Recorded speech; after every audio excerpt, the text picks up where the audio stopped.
Crows follow dockworker. Every day, discover the surprising reason. Walter was a simple man. For over 20 years he had worked at the harbor, loading ships, inspecting containers, organizing the flow of goods. His life ran in calm, predictable patterns, interrupted only by the salty breeze, the cries of seagulls, and the occasional whistle of ships. But one morning, as the fog still hung heavily over the docks, Walter noticed a single crow perched on a bollard, staring at him intently. Its black feathers shimmered like oil in the rising sun, and its eyes seemed to speak. Walter didn't think much of it. Yet the crow didn't leave his side. The next day, it was there again, and not alone. 3 more crows had joined, as if summoned by some unspoken pact. They didn't caw. They simply sat, on masts, crates, railings, always watching Walter. A colleague joked that Walter had a new black fan club, but Walter couldn't laugh. The birds were following him. Whether at work, during his lunch break, or even on his way home, they were there, always silent, always vigilant, as if something or someone had sent them. After a few days, their numbers had grown to more than a dozen. Walter started to grow uneasy. He tried to scare them off, clapping, shouting, waving his arms. Useless. They stayed.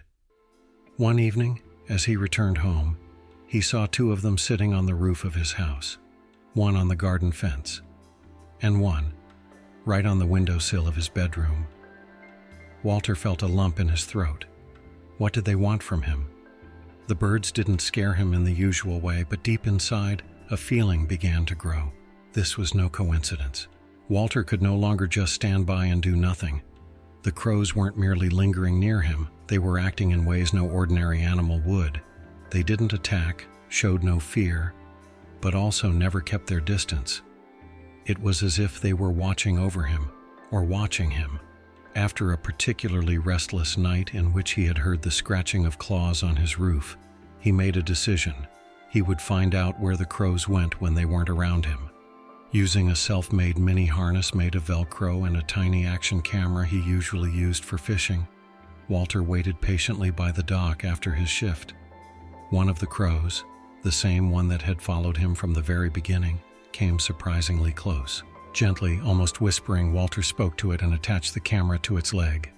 The bird didn't even flinch. Then it took off, and Walter rushed into the office building, where he could follow the live footage from the camera on his phone. What he saw took his breath away. The crow flew purposefully, not toward the woods or a nest, but across the bay to an old half-collapsed house at the edge of the cliffs. It was supposed to be abandoned, but the camera showed otherwise. Inside, a light was flickering.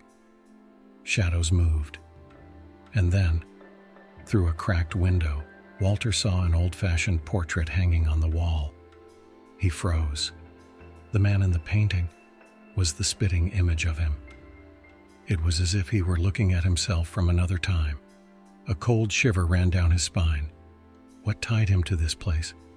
And what did the crows know? The next day, Walter couldn't help himself.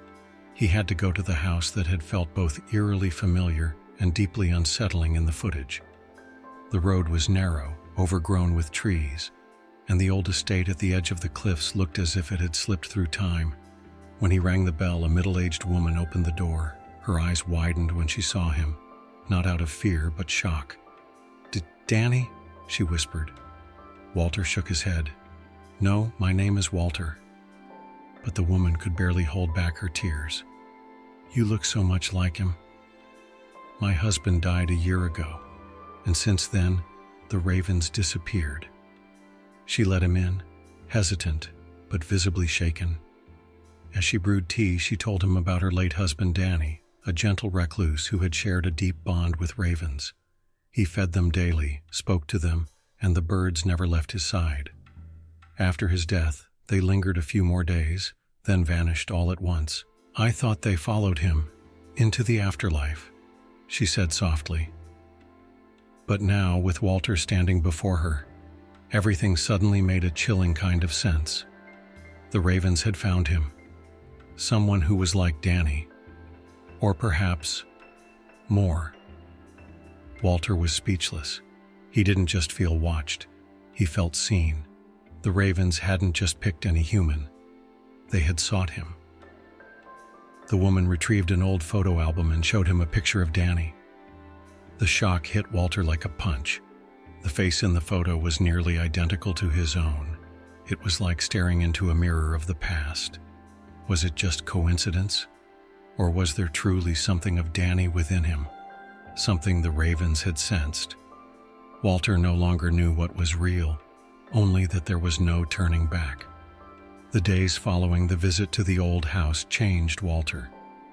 He couldn't forget the images, the woman's eyes, her trembling voice as she spoke of Danny, and the ravens, silent guardians that seemed to watch over it all. Time and again he saw the birds circling his home like dark shadows with glowing eyes. But their presence no longer felt unsettling. It had become comforting.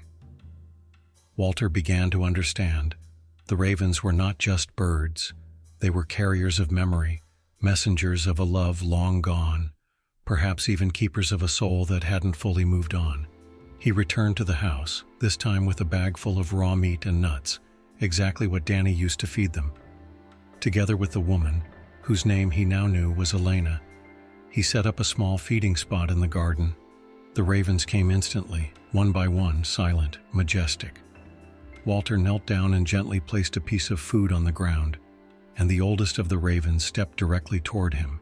Their eyes met, and in that moment Walter felt something indescribable, a quiet recognition, perhaps even a thank you, as if he had finally found his place in the story of this man, this woman, and these birds. In the weeks that followed, the house became a place of silence, connection, and new beginnings. Walter and Elena found comfort in one another, in their shared memories of Danny, and in caring for the animals that had loved him so dearly. The ravens came every day, but now it seemed they weren't just coming for Danny anymore. They came for Walter too. He had understood their language without words, and finally, for the first time in his life, he understood himself. Not power, not routine, not solitude. But the invisible threads between souls had brought him here. And right there, between shadowed wings and whispering memories, he found peace. The story of Walter and the ravens reminds us that some connections run deeper than words, and that memories never die as long as someone carries them. What at first seemed like a chilling mystery revealed itself as a message from the heart. Sometimes it's not us who find the animals, but they who choose us because they feel who needs comfort or a broken piece of their life put back together. Walter learned that it's not always about explanations, but about what happens between the lines. The ravens were no coincidence. They were a bridge between past and present, between loss and new beginnings. And in the moment Walter let go of control and simply listened, he didn't just find answers, he found a new family. Did this touching story move you as deeply as it did us? Then, give this video a like, subscribe to our channel for more emotional stories, and leave a comment. Have you ever felt an unexplainable connection to an animal? See you in the next video, and until then, stay connected.